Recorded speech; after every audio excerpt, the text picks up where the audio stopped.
اعوذ باللہ من الشیطان الرجیم بسم اللہ الرحمن الرحیم. عزیزان من، آج دسمبر 1972 کی 24 تاریخ ہے اور درس قرآن کریم کا آغاز سورہ الانفال کی 33ویں آیت سے ہوتا ہے. 8/33. سابقہ آیات میں بات یہ سامنے لائی گئی تھی، کہا یہ گیا ہے قرآن کریم میں کہ جب ان مخاطبین سے، ان مخالفین سے یہ کہا جاتا ہے کہ یہ زندگی کے اقدار ہیں، یہ کچھ اصول ہیں، یہ روش ہے، یہ نظام ہے، اس پہ غور کرو، سوچو، دیکھو کہ یہ تمہارے لیے، انسانیت کے لیے کس قدر منفعت بخش ہے. تو یہ نہ اس پہ غور و فکر کرتے ہیں، نہ توجہ سے سننا چاہتے ہیں. یہ کہہ کے منہ موڑ لیتے ہیں کہ یہ ہے کیا، اگلے لوگوں کی کچھ کہانیاں ہیں جو بیان کی گئی ہیں، اس قسم کی کہانیاں ہم بھی وضع کر سکتے ہیں. وہ اس قدر لائٹلی لیتے ہیں ان چیزوں کو جن کا تعلق ان کی زندگی کی بنیادوں سے ہے، اور اس کے بعد کہتے یہ ہیں کہ یہ جو تم کہتے ہو کہ اگر انہیں تم نے تسلیم نہ کیا اور ان کے مطابق اپنی زندگی کا نقشہ نہ ڈھالا تو تم تباہ ہو جاؤ گے، برباد ہو جاؤ گے، ہلاک ہو جاؤ گے. تو ان کا جواب یہ ہوتا تھا کہ اگر یہ واقعی ایسی چیز ہے تو ہم ان کی تکذیب کرتے ہیں، ان سے انکار کرتے ہیں، اس کی مخالفت کرتے ہیں. تو اگر ایسی ہی بات ہے تو پھر کہو اپنے خدا سے کہ آسمان سے ہم پر پتھروں کی بارش کرے، ہمیں تباہ کر دے. وہ کرتا کیوں نہیں ہے؟ یعنی ان کے ذہن میں بھی وہی مذہب والا تصور تھا کہ یہ جو کچھ کہا جا رہا ہے اس کا تعلق کچھ خدا کے اپنے کام سے ہے، اس کا کام ہم نہیں کرتے تو وہ پھر اسے بگڑ جانا چاہیے، اور بگڑنے کی شکل جو ہے اس کا عذاب جسے کہا گیا ہے، تو عذاب کی صورت تو کچھ اسی قسم کی ہو سکتی ہے کہ آسمان سے پتھر برسائے، ہم ہاتھ اٹھائیں تو ہمارے ہاتھ پتھر کے ہو جائیں، زمین میں دھس جائیں. یعنی کوئی فوق الفطرت کی بات ہونی چاہیے. اصل یہ ہے کہ یہ خود لفظ عذاب بھی جو ہمارے ہاں ہے، آپ دیکھیں گے کہ جب یہ لفظ بولا جاتا ہے تو سزا سے کچھ الگ تصور اس کا ذہن میں آتا ہے. میں کئی دفعہ یہ کہہ چکا ہوں کہ یہ جو بنیادی اصطلاحات ہیں قرآن کی، جب تک ان کا صحیح قرآنی مفہوم سامنے نہ آئے قرآن کے مطابق واضح ہو ہی نہیں سکتے. اور اس کی ضرورت خاص طور پہ اس لیے ہے کہ الفاظ تو ہمارے ہاں وہی مستعمل ہیں، لیکن ان کا مفہوم کچھ اور ذہنوں میں ہمارے آ چکا ہوا ہے، اور وہی مفہوم وراثتاً متواتر مسلسل آگے چلتا جا رہا ہے. یہ مفہوم ہے مذہب کی دنیا کا پیدا کردہ، اور اسلام کی اصطلاحات کا تعلق دین سے، نظام حیات سے، دستور مملکت سے ہے. مثلا یہی لفظ عذاب جو ہے، ہم جب یہ کہیں گے کہ فلاں قوم کو اس کے غلط اعمال کے نتیجے میں اس قوم پر زوال آ گیا، اسے میدانوں میں شکست ہو گئی، وہ ذلیل و خوار ہو گئی، سطوت اور ثروت ان سے چھن گئی، مملکت اور حکومت ان کے ہاتھوں سے چلی گئی، عروج اور بلندیوں کے بجائے وہ خاک نشین ہو گئی، وہ قوم تباہ ہو گئی، وہ قوم برباد ہو گئی. اس قوم کو اس کے غلط اعمال کی سزا ملی. آپ دیکھیں گے کہ یہ بات بالکل صاف طور پہ واضح ہو جاتی ہے، ذہن میں آ جاتی ہے کہ قوموں کے غلط اعمال کا نتیجہ کیا ہوا کرتا ہے. لیکن جو ہی ہم اس کی بجائے وہ لفظ عذاب اپنے سامنے لائیں گے کہ عذاب ہوتا ہے، اس سے انفرادی طور پہ اگر یہ چیز آئے گی تو وہ عذاب تو ہمیشہ آخرت کی دنیا پر منتقل ہو جاتا ہے کہ وہاں ہوگا، اور وہ پھر جہنم کا جو نقشہ ہے وہی عذاب ہمارے سامنے آتا ہے. اب یہ رہا کہ اس دنیا کے اندر قوموں کے متعلق بھی تو قرآن نے کہا ہے کہ ان کے اوپر عذاب آئے گا، تو عذاب سے ہمارے ذہن میں ان کے غلط روش کے نقصان دہ تباہ کن نتائج نہیں ہوتے جو اس شکل میں آتے ہیں جو میں نے ابھی عرض کیا کہ قوموں کا عروج و ثروت ان کے زوال و نسبت میں بدل جاتا ہے، یہی ان کی تباہیاں اور بربادیاں ہوتی ہیں جس سے عذاب کہا گیا ہے۔ ہمارے ذہن میں یہ بات نہیں آتی، ذہن میں یہی آتا ہے یہ تو انفرادی طور پر ہم کہیں گے کہ اس کو اس کے جرم کی سزا ملی، اجتماعی طور پر ہمیں کہنا چاہیے کہ وہ قوم تباہ اور برباد ہو گئی، لیکن جب یہ کہا جائے گا کہ اس پر عذاب آیا تو پھر ذہن اسی طرف منتقل ہوگا کہ کوئی فوق الفطرت سی بات ہونی چاہیے اس کے اندر۔ میں نے عرض کیا ہے کہ آج بھی ہمارا مذہب گزیدہ ذہن اسی طرف جاتا ہے، تو اس دور میں جب یہ قرآن آیا ہے ان لوگوں کے سامنے تو دین کی شکل ہی ابھی نہیں تھی، دین کا مفہوم بھی نہیں تھا، اس لیے ان کا ذہن تو مذہب پرست قوموں کے اثرات سے متاثر تھا، اور ان کے ہاں عذاب کا لفظ انہی معنوں میں بولا جاتا تھا جن معنوں میں آج بھی ہمارے ہاں مذہب پرست ذہن کے اندر یہ لفظ آتا ہے کہ کچھ فوق الفطرت کی بات ہونی چاہیے۔ لیکن آپ غور کیجئے کہ یہاں ذکر چلا آ رہا ہے بدر کی جنگ کا، اور اس کے بعد آئے گا مختلف جنگیں جو ہوئی ہیں ان تمام جنگوں کا ذکر قرآن میں ہے۔ ان میدانوں میں اس قوم کو، اس جماعت کو کامیابیاں حاصل ہو رہی ہیں، مخالفین کو شکست مل رہی ہے، اور آہستہ آہستہ 7-8 برس کے عرصے میں آخری ڈیسائسو بیٹل جو ہوتی ہے اس میں مکہ فتح ہو جاتا ہے، اور اس قوم کی جو قوم مخالف تھی اس کی ساری مخالفت ختم ہو جاتی ہے۔ ان جنگوں میں جو اس قوم کو شکست ہوئی، ان مخالفین کی قوت ٹوٹتی چلی گئی، آہستہ آہستہ وہ نسبت اور زوال کی طرف آتے چلے گئے۔ ہر مقام پہ آپ دیکھیں گے کہ قرآن نے اسے عذاب سے تعبیر کیا ہے۔ یہاں بھی تو پیچھے سے ذکر جنگ بدری کا آ رہا ہے۔ یہ عذاب، یہ وہی عذاب ہے جو قوموں کو ان کے زوال اور تباہی کی شکل میں دنیا میں ملتا ہے۔ اور جیسا کہ میں نے عرض کیا ہے، ضرورت اس امر کی ہے کہ قرآن کریم کے یہ جو اصطلاحات ہیں ان کو آج کی زبان میں سمجھایا جائے، اور یہ نہیں ہے کہ اپنی طرف سے ان کا مفہوم وضع کیا جائے، یہ تو انتہائی درجے کا شرک اور کفر ہوگا۔ خود قرآن کریم نے ان کا مفہوم متعین کیا ہوا ہے۔ یہ عجیب چیز ہے کہ قرآن کی آیات کا ہی مفہوم قرآن نے نہیں متعین خود کیا، بلکہ اپنی اصطلاحات کا مفہوم بھی خود متعین کیا ہے اس نے۔ ذرا سے غور سے، فکر سے، مطالعہ سے، تدبر سے قرآن میں آدمی اس کا مطالعہ کرے تو آپ دیکھیں گے کہ ان اصطلاحات کا مفہوم بھی اس کے ہاں متعین ہو جاتا ہے۔ اور بات وہ اگرچہ وہ ذاتی سی آ جاتی ہے، لیکن آپ کی اطلاع کے لیے عرض کروں کہ میں نے جو لغات مرتب کیا ہے اس لغات میں نے قرآن کریم کے الفاظ کے صرف لغوی معنی نہیں لیے ہیں، میں نے ان کا مفہوم متعین کیا لسان عربی کے ذریعے سے، جسے قرآن نے خود کہا ہے کہ ہم نے اسے عربی مبین کی زبان میں نازل کیا، تو بڑی اہمیت ہے اسے۔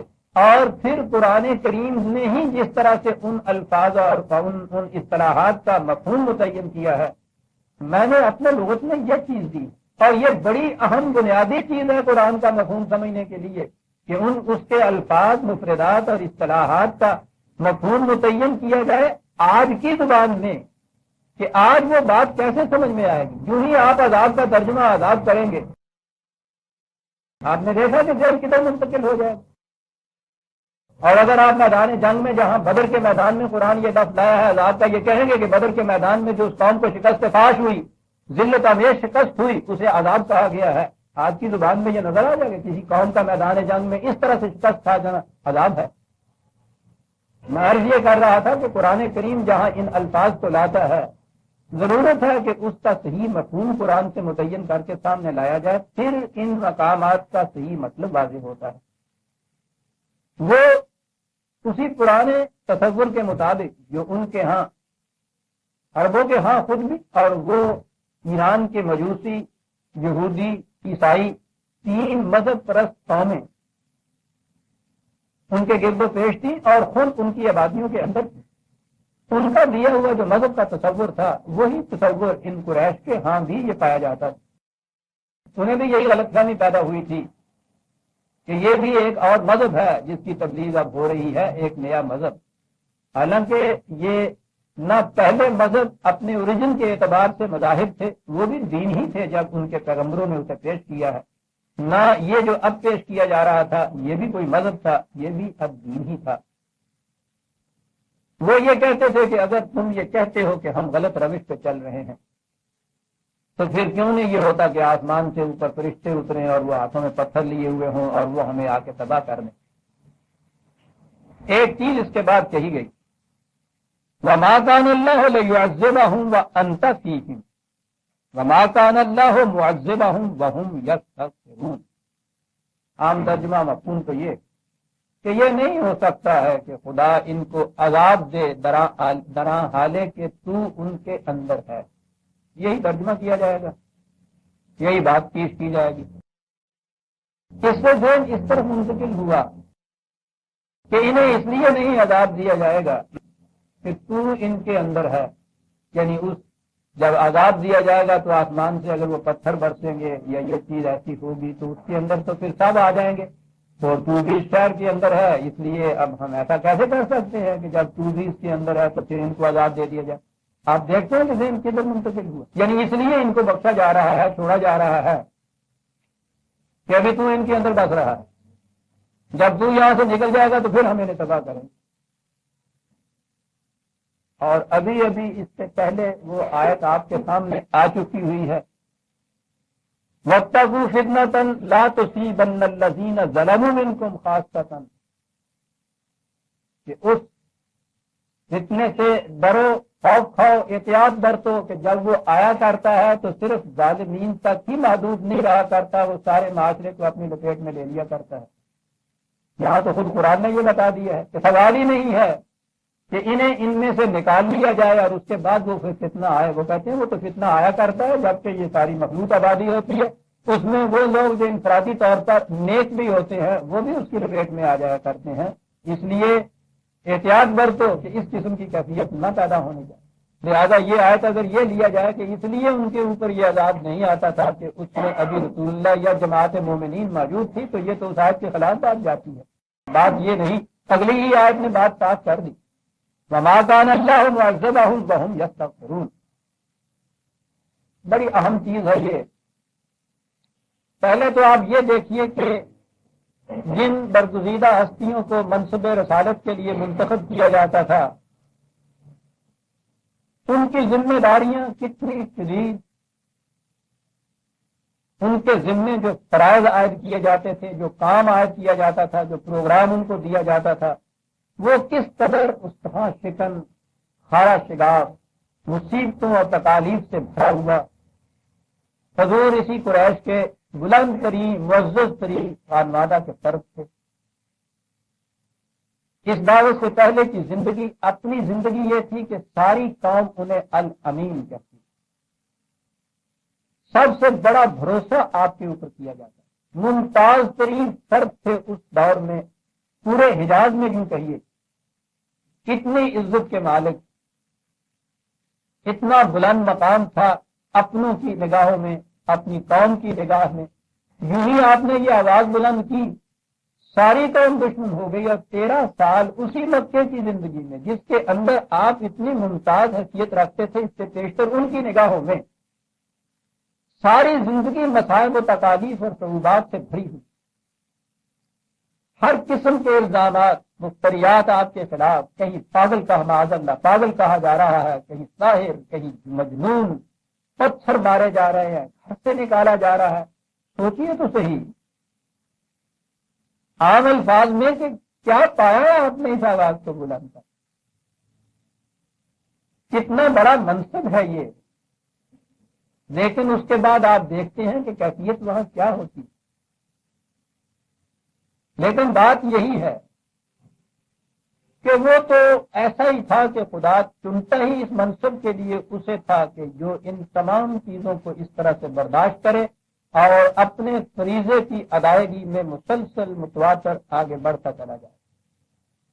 خدا نہ کرتا معاذ اللہ وہ یہ نہیں تھا کہ رسول یہ سمجھتا تھا کہ توبہ توبہ توبہ کہ میں کس مصیبت میں پھانس دیا گیا، میں نے تو نبوت مانگی ہی نہیں تھی، میں نے تو رسالت مانگی نہیں تھی، اب خود تو مجھے یہ دے دیا، اور اس دینے کے بعد اب کیفیت یہ ہے کہ صاحب اسی معاشرے کے اندر جہاں میں اتنا معزز مقام رکھتا تھا گالیاں کھا رہا ہوں، مخالفت ہو رہی ہے، پتھر برس رہے ہیں، گھر بار والوں کے اوپر عرصہ حیات تنگ کیا ہوا ہے۔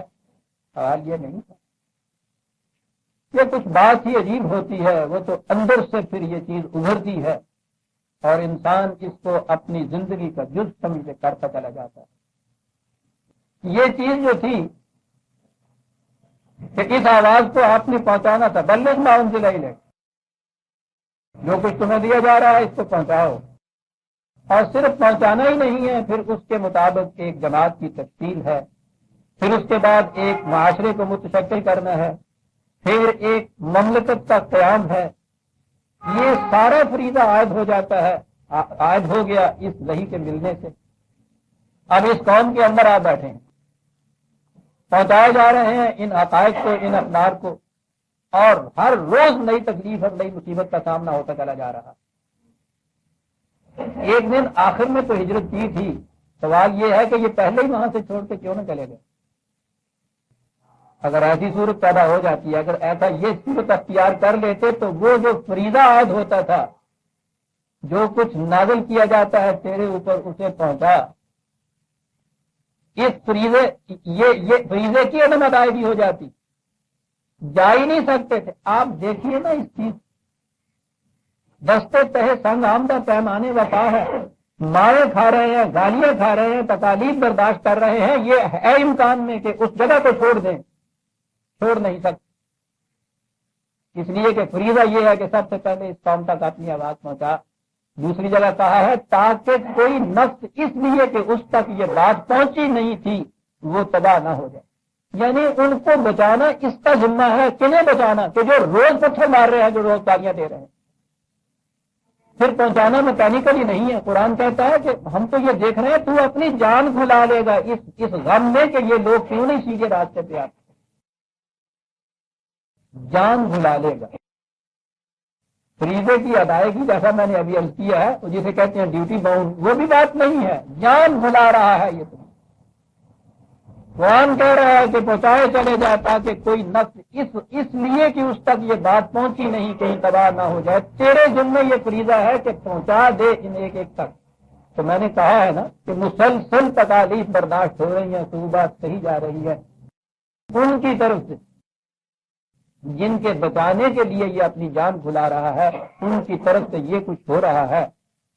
اور اس پروگرام سے پہلے اس ملک کو بھی نہیں چھوڑتا، اس جگہ کو بھی چھوڑ کے کہیں اور نہیں چلا جاتا۔ آپ دیکھتے ہیں منصب رسالت، اس کے فرائض اور اس کی ذمہ داریاں کتنی بڑی۔ ٹھیک ہے، جب اس پروگرام خداوندی کے مطابق وہ وقت آیا جب یہ کہا گیا کہ اب اس معاشرے کے اندر اس کا امکان باقی نہیں رہا ہے کہ یہ لوگ یوں تسلیم کر لیں گے، اس لیے اب یہاں سے چلو اور اس فضا کی طرف ہجرت کر جاؤ جو اس نظام کے قیام کے لیے زیادہ سازگار اور مساعد ہے۔ اسے ہجرت کہتے ہیں۔ ذرا قبل از وقت یہاں سے چلے جانے کے متعلق خود قرآن کریم نے بتا دیا، حضرت یونس علیہ السلام کا واقعہ قرآن نے کہا یہ ہے، ہوا کیا تھا؟ انہی حالات میں حضرت یونس علیہ السلام نے یہ خود فیصلہ کر دیا کہ اب یہ قوم صحیح راستے پہ نہیں آ سکتی، ان میں سے جتنے لوگ ایسے تھے جنہوں نے اسے تسلیم کرنا تھا وہ کر چکے ہیں، اب یہ اس صحیح راستے پہ نہیں آئے گی۔ تو چنانچہ وہاں سے وہ ہجرت کر کے چلے گئے۔ یہ گویا انتظار نہیں کیا آپ نے کہ اس کے متعلق خود خدا کا فیصلہ ہو جائے کہ اب اس ماحول میں امکان باقی نہیں رہا کسی اور کے اس طرف آنے کا، اس وقت جانا تھا اس نے، خود چلے گئے۔ اور قرآن یہ کہتا ہے کہ اس کے بعد وہ خود مصیبت میں پھنس گئے اور کہا گیا کہ تم نے خود یہ کیسے فیصلہ کر لیا کہ یہ لوگ اب راہ راست پہ نہیں آئیں گے۔ اور یہ عجیب چیز ہے کہ اس کے بعد قرآن نے کہا کہ یہ دیکھیے وہ قوم ایمان لے آئی۔ تو رسول کے ذمے تو یہ چیز بھی ہوتی ہے کہ اس وقت تک اس جگہ کو بھی نہیں چھوڑ سکتا جب تک یہ فیصلہ خود خدا کی طرف سے نہ۔ تو یہ جو کہا ہے کہ یہ تو شور مچا رہے ہیں کہ اگر ایسی صورت ہے تو ہم سے پھر وہ عذاب کیوں نہیں آتا، تباہی کہی آپ، تباہی کیوں نہیں ہوتی، اور کہا یہ کہ اس کی وجہ یہ ہے کہ یہ شور تو مچاتے ہیں، جلدی مچا رہے ہیں کہ کیوں نہیں ہو رہا، لیکن صورت یہ ہے وَهُمْ يَسْتَغْفِرُونَ، اس کا امکان تو بھی ہے کہ تو یہ بات کہے جائے اور ان میں وہ لوگ جو چاہتے ہیں کہ ان کی حفاظت ہو جائے اس تباہی سے، وہ لوگ غلط روش کو چھوڑ کر صحیح روش اختیار کر لیں، تاوقتے کے آخر تک خود خدا اس کو نہ دیکھ لے کہ اب اس باقی حصہ قوم میں اس کا امکان نہیں رہا کہ یہ صحیح راستے پہ آ جائیں گے، اس وقت تک وہ نبی اس مقام کو چھوڑ بھی نہیں سکتا۔ یہ وجہ ہے کہا کہ یہ کہتے ہیں کہ یہ جلدی سے یہ کیوں نہیں ہو جاتا، اس لیے نہیں ہو جاتا کہ تو ان میں ابھی اس پیغام کو پہنچا رہا ہے، اور اس کا امکان ہے کہ ان میں ایسی سعید روحیں ابھی موجود ہیں کہ جو اپنی حفاظت کا سامان کر لیں گی اس تمہاری اس دعوت کو قبول کر کے، اس لیے ابھی جلدی سے یہ چیز نہیں ہو رہی۔ اور اس کے بعد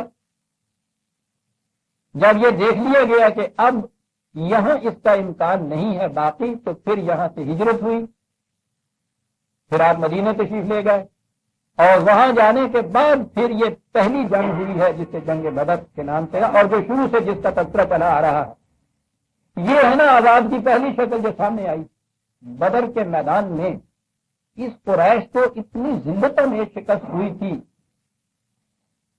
قوم یہ بڑی غیور تھی، باہمیت تھی، ایسی ذلتوں میں شکست تھی کہ یہ چاہتے نہیں تھے کہ اس کا چرچا دوسرے قبائل میں یا عام جگہ ہو جائے، چنانچہ انہوں نے آ کے فیصلہ کیا تھا کہ کوئی گھرانا اپنے مقتولین کی موت پہ نوحہ نہ کرے، روئے نہیں۔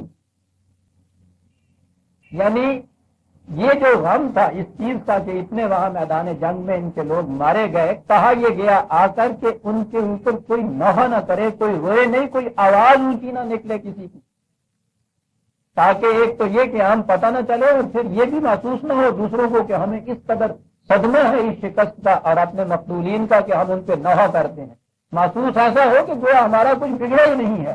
یہ فیصلہ کیا تھا ان لوگوں نے کوئی نوحہ نہ کرے۔ اور اس میں ایک بڑا دلچسپ سا واقعہ آتا ہے، جن میں کا ایک بہت بڑا سردار تھا، اس کے دونوں بیٹے بدر میں مارے گئے تھے، لیکن لب بند تھا، زبان پہ ایک بس نہیں آ سکتا تھا شکایت کا، رونے کی اجازت نہیں تھی، آنکھوں کے چشمے خشک کر دیے گئے تھے قوم کے اس فیصلے میں، ضبط کیے بیٹھے ہوئے تھے یہ لوگ۔ تو ایک دن اس نے سنا کہ دور سے کسی عورت کے رونے کی آواز آ رہی ہے، تو اس نے اپنے غلام کو نوکر سے کہا کہ جا کے دیکھو، میرا خیال یہ ہے کہ اجازت مل گئی ہے نوحہ کرنے کی، جاؤ پتہ لاؤ۔ تو اس نے آگے کہا کہ نہیں، اس کا تو اونٹ کہیں گم ہو گیا ہے، وہ اس اونٹ کے ماتم میں رو رہی ہے۔ تو اس نے ایک بڑا دردناک شعر کہا تھا کہ یہ قوم بھی عجیب ہے کہ اونٹ کے گم ہونے پر تو نوحے کی اجازت ہے، دو جوان بیٹوں کے مر جانے سے مجھے آواز نکالنے کی بھی اجازت نہیں دی جاتی۔ دل میں اتنا خول اٹھ رہا تھا ان کے، لیکن اس شکست اور اس ذلت کے احساس کی نمود نہیں وہ کرنا چاہتے تھے، باہر بات نہیں نکالنا چاہتے تھے کہ ہم سے یہ ہوا ہے۔ غور فرمایا آپ نے کہ عذاب یہ کتنا شدید ہے، کتنا سخت عذاب ہے۔ یہ تھا پہلا عذاب جو آیا، اور ابھی تو پہلی کڑی ہے اس کی۔ کہا کہ اب جب کہ تم مکے کو چھوڑ کے مدینے آ گئے، ان سے قطع تعلق ہو گیا، تم ان کے معاملات میں مداخلت نہیں کرتے، اس کے باوجود ان کی کیفیت ہے کہ وہ یہاں بھی چڑھ دوڑے۔ آگے ایک بات کہی ہے کہ یہ سلسلہ کہاں تک جاری رہے گا۔ آخری ڈیسائسو جسے میں نے کہا ہے فیصلہ کن ایک مارکا ہے، تو کب ہوگا اور اس کا مقصد کیا؟ یہ جو مملکت وجود میں آ رہی تھی، یعنی دین کا تمکن جو ہو رہا تھا، اس کا مرکز کعبہ، عجیب چیز ذہن میں آئی کہ یہی جنوری کے مہینے میں تو یہ حج آ رہا ہے۔ میں سمجھتا ہوں کہ حج سے پہلے ایک درس مجھے حج ہی کے متعلق مخصوص کر دینا چاہیے، تاکہ یہ چیز سامنے آ جائے کہ قرآن کریم کی روح سے کعبے کی حیثیت کیا ہے اور حج سے مقصود کیا ہے، ایسا ہم کر لیں، اس وقت آپ دیکھیں گے کہ کعبے کے معنی کیا ہے، اور یہ جو منہ طرف کعبے شریف کے اللہ اکبر ہے، اس کا مفہوم کیا ہے۔ بڑی عظیم حیثیت ہے کعبے۔ بہرحال آج تو میں اتنا ہی کہہ کے آگے بڑھ جانا چاہتا ہوں کہ یہ جو نظام تھا دین، یہ جو مملکت تھی، اس کا مرکز کعبہ قرار پانا تھا۔ کعبہ مکے میں تھا اور مکہ انہی قریش کے قبضے میں تھا۔ مکہ ہی نہیں بلکہ کعبے کی تولیت بھی انہی کے ہاتھ میں تھی۔ جی ہاں، ہم دیکھ چکے ہیں پہلے دوسرا ہی پارہ جہاں شروع ہوا تھا کہ اس میں قرآن کریم یہ کہہ رہا تھا نبی اکرم صلی اللہ علیہ وسلم سے کہ ہم دیکھ رہے ہیں کہ کس طرح تیری نگاہیں بار بار اس شدت آرزو میں آسمان کی طرف اٹھ رہی ہیں کہ بار الہ، یہ دین کا نظام جس کے قیام کی ابتدا یہاں مدینے میں ہو رہی ہے، اس کا مرکز، اس کا منتہا و مقصود تو کعبہ ہے، اور کعبے کی تولیت ان کے ہاتھ میں ہے جو اس دین کے سب سے بڑے مخالف اور دشمن ہیں۔ یہ بات چلے گی کیسے کہ مرکز تو وہاں رہے اور اس کے قیام کی کوششیں یہاں ہوں؟ جب تک وہ مرکز، اس کی تولیت ہمارے قبضے میں نہیں آتی، دین کا نظام تکمیل تک نہیں پہنچ سکتا۔ بڑے حسین انداز میں قرآن نے یہ کہا ہے کہ ہم دیکھ رہے تھے کہ کس طرح سے تیری نگاہیں آسمان کی طرف اٹھ رہی ہیں، یہ کہتے یعنی یہ آرزویں کتنی مچل رہی ہیں تیرے سینے میں کہ ایسا ہونا چاہیے، اور کہا کہ ہمیں معلوم ہے، اور وہی کہہ دیا کہ یہ ایسا ہو کے رہے گا، اس لیے کہ ہم نے اس دین کو نازل اس لیے کیا ہے کہ یہ تمام باقی جتنے بھی یہ نظام حیات ہیں ان کے اوپر غالب آ کے رہے، اور یہ غالب آ نہیں سکتا طاقت سے کہ دین کا مرکز بھی اس دین کے قائم کرنے والوں کے ہاتھ میں نہ ہو۔ اور یہ تھی جسے میں نے کہا ہے ڈیسائسو بیٹل، فیصلہ کن مارکا، جسے فتح مکہ کہتے ہیں۔ وہ کسی شہر کا فتح کرنا یا کسی قوم کو اپنا مغلوب و محکوم بنانا نہیں تھا، وہ کعبہ جو مرکز تھا اب دین کا، اس مملکت اسلامیہ کا، اسے اپنی تولیت میں لینا تھا، اور تولیت میں بھی کاہے کے لیے لینا تھا؟ کعبے کے اندر کوئی خزانہ گڑا ہوا تھا، کوئی بہت بڑا قلعہ تھا کہ جس کو سر کرنا ضروری تھا؟ یہ بات نہیں تھی، وہ ایک سمبل تھا اس چیز کا کہ خدا کا نظام جو ہے وہ الناس کے لیے، نوع انسانی کے لیے، اس کے لیے کہا تھا کہ لَيَشْهَدُوا مَنَافِعَ لَهُمْ، دنیا کے انسانوں کو تم دعوت دو کہ وہ آئیں اور دیکھیں کہ یہ نظام ان کی منفعت کے لیے کیا کچھ کر رہا ہے۔ یہ مقصد تھا اس کعبے کی تولیت کا۔ یہ وہ آخری تھی، آخری فیصلہ کن مرحلہ تھا جس کی ابتدا بدر کے میدان میں ہو رہی، اور یہی سے یہ کہہ دیا کہ وَمَا لَهُمْ أَلَّا يُعَذِّبَهُمُ اللَّهُ وَهُمْ يَصُدُّونَ عَنِ الْمَسْجِدِ الْحَرَامِ وَمَا كَانُوا أَوْلِيَاءَهُ۔ کہا کہ یہ کیوں نہ ایسا ہو، کیوں نہ ان کو اس قسم کی سزا ملے، اب یہ کیوں نہ ان کو شکستیں ملیں، جبکہ کیفیت یہ ہے کہ کعبے کو ہم نے اس مقصد کے لیے متعین کیا تھا کہ وہاں سے ایک خدا کی حاکمیت کی آواز بلند ہو، اور ان کی کیفیت یہ ہے کہ ایک خدا کی آواز کا بلند ہونا تو ایک طرف رہا، اس کے اندر انہوں نے اپنے اپنے قبیلے کے بت بنا، جتنی چیزیں اخبار خداوندی کے خلاف ہے ان کا سرچشمہ کعبہ بن رہا، نسل اور حسب و نسب کے تفاخر، کعبہ ان کا مرکز، قریش یعنی جو اس کے متولی تھے، دنیا بھر کے انسانوں، مفتوح اور مغلوب انسانوں کو غلام اور رومیہ بنا لینا، یہ ان کے ہاں کا کام، انتہائی سرمایہ داری ان کے ہاں کا کاروائی، جہالت ان کے ہاں کا فخر، یہ سارے جتنے انسانیت کے جرائم ہیں ان کا مرکز یہ قریش اور یہ کعبہ بنا رکھا ہے انہوں نے۔ تو کیا یہ ہو سکتا ہے کہ اس دین خداوندی کا جو مرکز ہے اسے، اس کی تولیت ان لوگوں کے ہاتھ میں رہنے دی جائے جو ان کی ہر روش اس دین کے خلاف جاتی ہے؟ کہا یہ ان کو حق نہیں پہنچتا، اور پھر کیفیت یہ ہے یصدون عن المسجد الحرام۔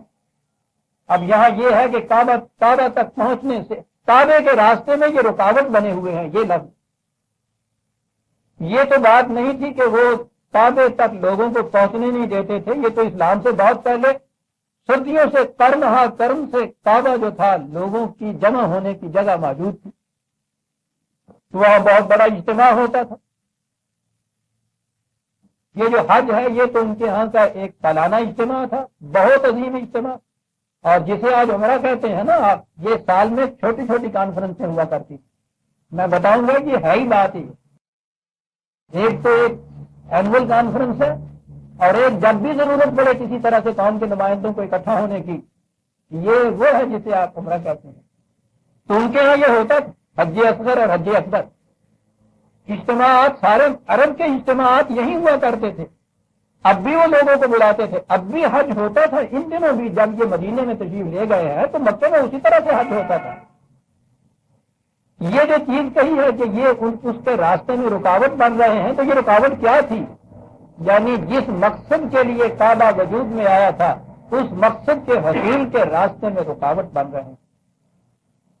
اس لیے ان کا حق نہیں ہے کہ یہ کعبے پر اپنی تولیت رکھیں. ان اولیاءہ الا المتقون ولکن اکثرہم لا یعلمون. کعبے کی تولیت کا حق انہی کو حاصل ہے کہ جو قوانین خدابندی کی نگہداشت کریں. لیکن مشکل یہ ہے کہ ان میں سے اکثر لوگ جو ہیں اس حقیقت سے بے خبر ہے کہ کعبے کا مقصد کیا ہے. انہوں نے اسے ایک قومی مرکز سمجھ رکھا ہے. قریش کا سارا افتخار کعبے کے تولیت کی وجہ سے, اور وہ اس کا مقصد اتنا ہی سمجھتے ہیں جیسے کہ ہمارے ہاں بڑے بڑے مزاروں کے مانند اور یہ مجاور ہوتے ہیں. ان کے نزدیک ان کا مقصد اتنا ہی ہوتا ہے. کہا انہوں نے اتنا ہی مقصد سمجھ رکھا. مقصد عظما جو ہے کعبے کا وہ تو ایک طرف رہا, وما کان صلاتہم عند البیت الا مکاء وتسلیۃ.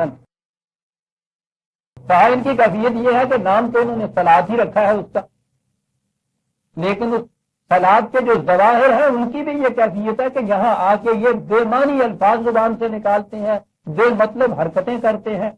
عام طور پہ ترجمہ تو یہ کیا جاتا ہے کہ یہ یہاں آتے ہیں, سیٹیاں بجاتے ہیں, تالیاں پیٹتے ہیں. ٹھیک ہے, اس کے مجازی معنی یہ بھی ہو سکتے ہیں. بنیادی معنی الفاظ کے ہیں بے معنی الفاظ زبان سے نکالنا, وہ الفاظ کے جن کا مفہوم نہ سمجھ رہے ہیں, اور اس قسم کی حرکات کرنا کہ جن حرکات کا مقصد ان کے ذہن میں نہ ہو کہ ہم کیوں یہ کر رہے ہیں. سوچتے ہیں عزیزان من, آج ہماری صلاۃ اور سب سے بڑا اجتماع کہ جسے ہم حج کہتے ہیں, معاف رکھیے گا کیا یہی چیز نہیں بن کے رہ گئی؟ وہاں آگے آگے معلم کچھ عربی زبان میں بولتا چلا جاتا ہے, یہ پیچھے والے ان الفاظ کو دہرائے چلے جا رہے ہیں, کچھ پتہ نہیں ہم کیا کہہ رہے ہیں.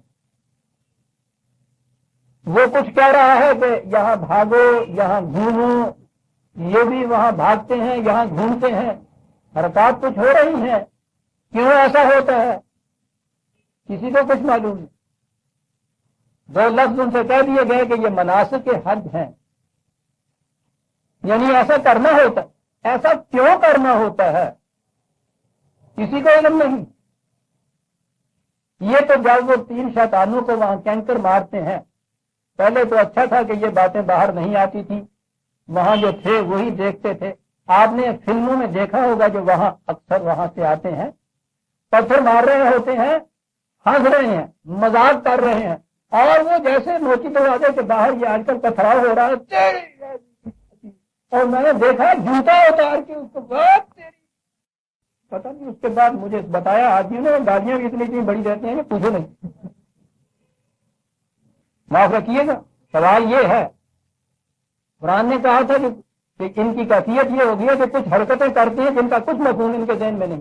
ان میں سے کسی سے پوچھیے کہ صاحب کم از کم یہ جو آپ وہاں پتھر مارتے ہیں کہے کے لیے کہ جی شیطان ہے ان کو پتھر مارتے, کم از کم 10-12 لاکھ آدمی ہر سال اکٹھا ہو کے, 3 ہیں وہ سارے کھڑے کیے ہوئے, اور کم از کم 1000 برس سے تم تو مار رہے ہیں نا, اور آج تک نہیں مرا ان میں سے ایک. سوچیے عزیزہ من, سوچنے کی بات ہے کہ یہ کیا تھا, کیا ہو گیا ہے. میں پھر عرض کروں, قرآن نے کہا تھا کہ بلند مقاصد تو کعبے کے ایک طرف، یہ جو وہاں جمع ہو کے الفاظ بولتے ہیں ان کا مفہوم پتہ نہیں، کچھ حرکتیں کرتے ہیں ان کا مقصود کا علم نہیں. کہا کہ کہو کہ کعبے کی تولیت ان لوگوں کے ہاتھ میں رہنا دی جائے. اور عزیزان من، آج بھی کعبے کی تولیت آپ لوگوں کے ہاتھ میں نہیں. ٹھیک ہے، کعبے کا مقام آپ لوگوں کے ہاتھ میں ہے، مملکت بھی آپ لوگوں کے ہاتھ میں ہے، نظم و نسق بھی آپ لوگوں کے ہاتھ میں ہے. کعبے کا مقصود مطلوب آپ لوگوں کے ہاتھ میں نہیں ہے. کعبے کے فرما رواؤں کی سیاست بھی کہیں اور متعین ہوتی ہے، سارے مسلمانوں کی سیاست کہیں اور متعین ہوتی ہے. 70 کروڑ کہنے کے لیے آزاد مملکت ہے، ایک آزاد مملکت نہیں ہوتا ہے.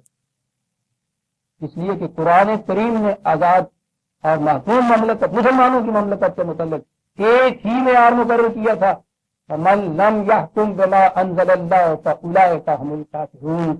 جو بھی خدا کی اتاری ہوئی کتاب کے مطابق حکومت قائم نہیں کرتے انہیں کافر کہا جاتا ہے. میں کہہ یہ رہا تھا کہ یہ تولیت جسے قرآن نے کہا ہے اور یا سے جو لفظ نکلا ہے، یہ مجازری نہیں، یہ نظم و نسق کی بات نہیں ہے، انتظام کی بات نہیں ہے. سوال یہ ہے کہ جس مقصد کے لیے اسے قرآن کریم نے مرکز متعین کیا تھا ملت اسلامیہ کا، کیا وہ مقصد اس سے پورا ہو رہا ہے؟ قرآن نے جو ان کے ہاتھ سے تولیت کعبہ چھیننے کی غرض بتائی وہ یہ کہا تھا کہ ایک تو یہ چیز ہے کہ یہ مسجد حرام کا جو مقصد ہے اس کے راستے میں رکاوٹ بن کے کھڑے ہیں. سوچیے عزیزان من، وہ مقصد جو قرآن نے بتایا تھا کہ صرف خدا کے احکام و اقدار کی فرما روائی ہو، اس مقصد کے راستے میں خود مسلمان حائل نہیں ہو رہا. یہ جو قرآن نے قریش کے متعلق کہا ہے کہ یہ مسجد حرام کے راستے میں رکاوٹ بن رہے ہیں، ان کے متعلق جو کہا تھا کہ اور تو بات ایک طرف رہی، مسجد حرام میں ان کی صلاۃ کیا رہ گئی ہے؟ چند الفاظ جن کا مفہوم کچھ نہیں سمجھ، چند حرکات جن کا مقصود ان کے ذہن میں نہیں ہے. کہا تھا کہ ان کے پاس تولیت کعبے کی رہ جائے گی. قرآن نے دوسری جگہ یہ کہا ہے نا کہ یہ ابھی آتی ہے وہ ہے کہ یہ تو نجس ہے، مشرک ہیں، مشرک کعبے کے قریب نہیں جا سکتے. فزیکلی تو بہرحال وہ اس انسان تو ایک طرف رہا، اگر آپ کو وہاں چوکیدار نہیں ہے تو وہاں حیوان بھی جا سکتے ہیں، جنگل کے کتے بیڑے بھی جا سکتے ہیں. یہ سوال تو نہیں تھا کہ ان کے قریب مشرک نہیں جا سکتا. کہا یہ تھا کہ کعبہ جس مقصد، جس تعلیم کا مرکز بنا ہوا ہے، اس مقصد اور تعلیم میں مشرک شریک نہیں ہو سکتا. وہاں توحید کی چیز ہے. اور پتہ ہے آپ کو کہ قرآن نے مشرک کے متعلق کیا کہا ہوا؟ وَلَا تَكُونُوا مِنَ الْمُشْرِكِينَ مِنَ الَّذِينَ فَرَّقُوا دِينَهُمْ. یاد رکھنا مسلمانوں، ایمان لانے کے بعد مشرک نہ ہو جانا، یعنی دین میں فرقے نہ پیدا کر لینا. قرآن کی نص صریح ہے عزیزان ایمان. اور قرآن نے کہا ہے کہ کعبے کے قریب مشرک نہیں جا سکتا. یہ جتنے بھی 10 لاکھ وہاں جمع ہوتے ہیں ان میں کوئی ایک بھی ہوتا ہے جس کا تعلق کسی نہ کسی فرقے سے نہ ہو مسلمانوں کو. کیا کرو گے قرآن کی آیتوں کو؟ گلا گھونگے پر کیوں یہ قرآن کی آیتوں پیش کرتا ہے؟ وہ قرآن سے تو آپ نہیں مٹا سکتے ہیں. کیا تعویل کرو گے ان کی؟ وہ کہتا ہے کہ مشرک جو ہے وہ نہیں اس کے قریب آتا. وہ کہتا ہے کہ دین میں فرقہ پیدا کرنا شرک. یہ تو غنیمت ہے وہاں وہ مسلح اٹھا دیے ہیں، ورنہ وہاں 4 مسلح کعبے کے اندر الگ الگ کہ 4 فیصد جو تھی ان کے، وہ بھی یہ کوئی دین کی خدمت بہت بڑی نہیں تھی، بلکہ اس لیے کہ یہ جو ان کے ہاتھ میں حکومت ابن سعود کے ہاتھ میں آئی تو یہ اہل فقہ نہیں ہے، یہ اہل حدیث ہے. اس لیے انہوں نے فقہ والوں کے مطلع وہاں سے اٹھا دیے. بات ذہن میں یوں آئی کہ شاید انہوں نے فرقہ بندی کو بند کیا ہے،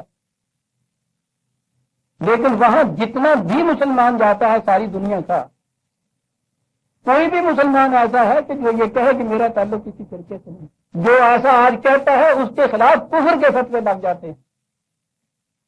یہ سارے وہاں جمع ہوتے ہیں. قرآن کریم نے جب کہا تھا کہ ان لوگوں کے ہاتھ میں کعبے کی تولیت نہیں دی جا سکتی، کہ یہ مسجد کعبے کے مقصود کے راستے میں سنگ گرہ بن کے حائل ہیں، ان کی صلاۃ یہ بن کے رہ گئی ہے، یہ مشرک ہیں، یہ اس کے قریب نہیں جا سکتے. تو میں نے عزیزان من جو یہ کہا ہے کہ آج خود مسلمان اس کے راستے میں حائل ہو رہا ہے، قرآن ہی کے الفاظ کی تفسیر ہے جو میں نے کہی ہے۔ اس لیے کہا کہ جن کی کیفیت یہ ہو چکی ہے وہ کعبے کے متعلق تولیت کعبے کی ان کے ہاتھ میں کیسے رہ سکتی ہے؟ یہ جو بدر کی جنگ شروع ہوئی ہے، یہ کڑیاں اس کے بعد جتنی بھی آگے آپ کے ہاں آئیں گی، یہ اس منتہا تک پہنچنے کے لیے ہے کہ جہاں کعبے کی تولیت ان کے ہاتھوں سے چھین کے اہل توحید کے ہاتھ میں دی جائے گی۔ یہ سب پروگرام، اس لیے پہلی جنگ جو ہے اس کے متعلق یہ جنگ بدر کا ذکر ہو رہا ہے نا، فذوقوا العذاب بما کنتم تکفرون، ان سے کہو، دیکھیے لفظ عذاب آ رہا ہے، بدر کی شکست کو عذاب قرار دیا ہے۔ ان سے کہا کہ ٹھیک ہے، اب اپنے اس کفر کا کے نتائج جو ہیں، غلط روش کے تباہ کن نتائج جو ہیں، ان کا مزہ چکھو تم، ابھی تو پہلی چیز ہے۔ ان الذین کفروا ينفقون اموالهم لیصدوا عن سبیل اللہ، کہا ان کی کیفیت یہ ہے، بہت دولت خرچ کرتے ہیں، یہ کاہے کے لیے یہ دولت خرچ کرتے ہیں؟ تاکہ لوگوں کو خدا کے راستے کی طرف آنے سے روکیں۔ عزیزان من، یہ ثواب کے کام جنہیں ہم کہتے ہیں، اس کے لیے آج بھی اس غریب قوم کی بھی جو کیفیت ہے، مال خرچ کرنے کی کچھ کم نہیں ہے۔ کبھی کسی نے سینسس نہیں لی اس معاملے میں کہ مذہب کے نام پہ اس مخلوق الحال قوم کا کتنا روپیہ صرف ہوتا ہے۔ کبھی محکمہ اوقاف کے اعداد و شمار لے کے دیکھیں، یہ جتنے آپ کے ہاں مذہب کے نام پہ مدرسے دارالعلوم قائم ہیں، کبھی ان کے اعداد و شمار لے کے دیکھیے۔ 2 آئٹمیں میں نے گنائی، یہ مساجد کی تعمیر جو ہے ان کے اوپر آپ دیکھیے کتنا خرچ ہوتا ہے، ضرورت کے لیے نہیں ہوتا۔ یہ مسجدیں جتنی موجود ہیں وہ تو مرثیہ خواہ ہیں کہ نمازی نہ رہے۔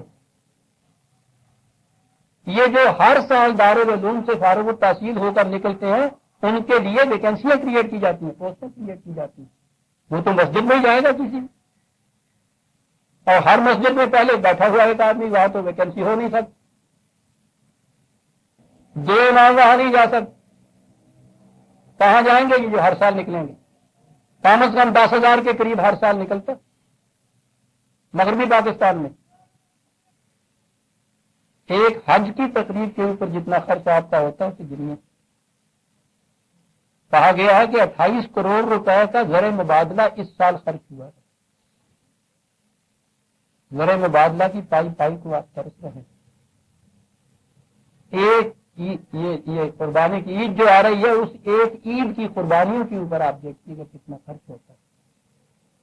یہ نہ سمجھیے گا کہ میں ایک چیز کو کہہ رہا ہوں کہ یہ بیکار، میں پوچھتا کہہ یہ رہا ہوں کہ خرچ کتنا ہو رہا ہے اس قوم کا، چند موٹی موٹی آئٹم کے اوپر آپ لے لیجیے، ان کا جو کچھ نتیجہ نکل رہا ہے وہ تو آپ کے سامنے ہے۔ قوم میں مزید اختلاف، افتراق، جھگڑے، فساد یہی برپا ہوتے چلے جاتے ہیں۔ ہر نئی مسجد اس لیے بنتی ہے کہ پہلی مسجد کا امام وہ چھاتی پہ ہاتھ رکھ کے نماز پڑھاتا ہے اور یہ کہتے ہیں کہ صاحب وہ تو باطل ہے نماز، وہ میرے ناف ہونی چاہیے، اس کے لیے ایک نئی مسجد بنتی ہے آپ کے یہاں۔ اسی محلے کے رہنے والے 2 ٹولیوں میں بٹ گئے نا اتنے میں، اور پھر آپ کو پتا ہے کہ اس کے اوپر پھر وہ لکھ بھی چلتے ہیں، تالے بھی پڑتے ہیں مسجدوں میں۔ کتنا روپیہ صرف ہو رہا ہے آپ کی قوم کا، تاکہ قوم فرقہ بندیوں کے ان شکنجوں کے اندر جکڑی رہے، دن بہ دن یہ شکنجے مضبوط ہوتے چلے جائیں۔ ان الذین کفروا ينفقون اموالهم لیصدوا عن سبیل اللہ، سبیل اللہ تو ایک وحدت، ایک امت کے لیے کرم۔ توحید کے معنی یہ تھے خدا کو ماننے کے، کبھی ایک حاکم کے ماننے والے نیچے مختلف سلطنتیں بھی قائم کیا کرتے ہیں، وہ تو بغاوت ہوتی ہے عزیزان من۔ کہا یہ سارا مال اور دولت خرچ کرتے ہیں تاکہ یہ اللہ کے راستے میں رکاوٹ بن جائیں، لوگوں کو روکیں کہ یہ اس طرف نہ آ سکیں۔ کہا یہ ٹھیک ہے، ان کے متعلق کہا کہ یہ کر لیں، فَسَيُنْفِقُونَهَا ثُمَّ تَكُونُ عَلَيْهِمْ حَسْرَةً، کہا یہ کر لیں، یہ جتنا خرچ کرتے ہیں، اس کے بعد ان کو اس کی حسرت ہوگی کہ ہم نے اتنا مال بھی اپنا ضائع کیا، بڑا افسوس ان کو ہوگا، اس لیے کہ ان پہ عذاب آئے گا۔ پتا ہے وہ کیا ہے عذاب؟ میں نے عرض کیا تھا عزیزان من کے قرآن اپنے معنی آپ متعین کرتا، سنیے ایک لفظ ہے، کیوں یہ اس کے بعد حسرت ہوگی، اس کے بعد یہ ان کو تاسف ہوگا، افسوس ہوگا کہ ہم نے کیوں اتنا مال بھی اپنا ضائع کیا، اتنی کوششیں رائے با گئی، وہ کیا ہوگا ان کو جس کی وجہ سے ایسا ہوگا۔ غور سے سننے کی چیز عزیزان من، جو میں کہہ رہا تھا کہ عذاب کا مفہوم قرآن متعین کرتا، کہا اس لیے کہ ثم یغلبون، شکست کھا کے مغلوب ہو جائیں گے، عذاب ہے۔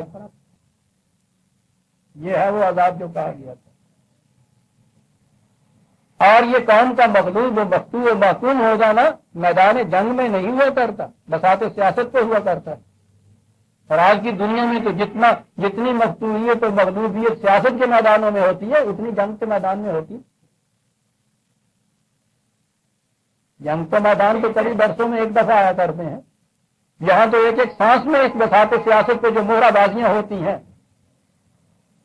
اس میں مغلوب ہوتی ہے قوم۔ ثم یغلبون، اور اس مغلوبیت کو قرآن نے معلوم ہے کیا کہا ہے، والذین کفروا الی جہنم یحشرون، تو ہم پوچھتے ہیں جہنم کے متعلق، کہا کہ یہ جو مغلوبیت اور محرومیت ہے جہنم کے گرد جمع ہونا نہیں تو اور کیا ہے۔ میں یہ عرض کر رہا تھا کہ قرآن نے ثم یغلبون کہہ کے خود بات واضح کر دی کہ یہ کیا چیز ہے جسے عذاب کہا گیا ہے، کسی کام کا مغلوب ہو جانا۔ قرآن کریم نے جب یہ بنی اسرائیل یا یہودیوں کے متعلق کہا تھا ضربت علیہم الذلۃ والمسکنۃ وباؤوا بغضب من اللہ، خدا کا عذاب ان کے اوپر، غضب ان کے اوپر نازل ہوا، تو اس کی تفسیر کیا بیان کی تھی؟ ذلیل ہو گئے، خوار ہو گئے، مغلوب ہو گئے، محکوم ہو گئے، مفتوح ہو گئے، کہیں ان کی دنیا کے اندر کوئی حکومت نہ رہی، کوئی مملکت نہ رہی۔ اسے کہا تھا خدا کا غضب۔ دوسری جگہ ہے خدا کا غضب، اس کی لعنت، اس کا عذاب، ان الفاظ میں یہ بیان کیا تھا۔ اور ہمارے یہاں خود 1300 سال سے وغیر المغضوب علیہم ولا الضالین، اس کی تفسیر ہر مفسر نے ہمارے ہاں یہ کی کہ مغضوب علی یہودی اور ضالین عیسائی۔ عزیزان من، خون کے آنسو روئیے، یہ قوم جو یہ تفسیر کرتی چلی آ رہی تھی، اس کی آج ذلت اور خواری کی کیفیت یہ ہے کہ ان میں سے آدھی قوم پوری کی پوری 70 کروڑ میں سے اسے اس قوم نے شکست دی اور ذلت میں شکست دی جسے یہ مغضوب علیہ کہہ رہے تھے، بنی اسرائیل نے شکست دی ان کو۔ کم از کم 20-30 کروڑ کے قریب مسلمانوں کی وہاں آبادیاں مختلف سلطنتیں بیٹھی ہوئی ہیں، ان کے اندر 20-25 لاکھ ان کی ساری تعداد ہے۔ اس قوم کو جس کی تفسیر یہ آج تک کرتے رہے کہ مغضوب علیہ خدا کے عذاب میں ماخوذ، غضب الہی کے اندر مبتلا، ذلت و مسکنت ان کے پیچھے، اس قوم کے ہاتھوں آج کی قوم شکست کھائے ہوئے بیٹھی ہے 20 برس سے۔ اور اس کے بعد عزیزان من، یہ قوم کے جسے اس کے فضل و کرم سے اتنی بڑی مملکت ملی تھی، وہ ہندو جیسی قوم کے ہاتھوں سے شکست کھائی بیٹھی ہے۔ تاریخ عالم میں اس قدر زیادہ ذلت میں شکست دنیا میں کسی قوم کو نصیب نہیں ہوئی ہوگی۔ تو غضب خدا کا تمہیں بنی اسرائیل جیسی قوم شکست دے گا، تمہیں ہندو جیسی قوم شکست دے گا۔ 1000 برس تک تم نے ان کے اوپر حکومت کی۔ اب ڈرو خدا کے بعد، اس سے بڑا غضب خدا کا کیا ہوگا؟ تم 10-10 لاکھ آدمی وہاں چلے جاتے ہو، حج کے اجتماع میں وہاں جا کے فیصلے کرتے، دعائیں مانگ کے چلے آتے ہو۔ ہر حج کی تقریب کے بعد جعلی الفاظ میں لکھا ہوا ہوتا ہے وہاں دعائیں مانگیں گے کہ یا اللہ ان بنی اسرائیل کا بیڑا غرق کر دے، ان کو تباہ و برباد کر دے۔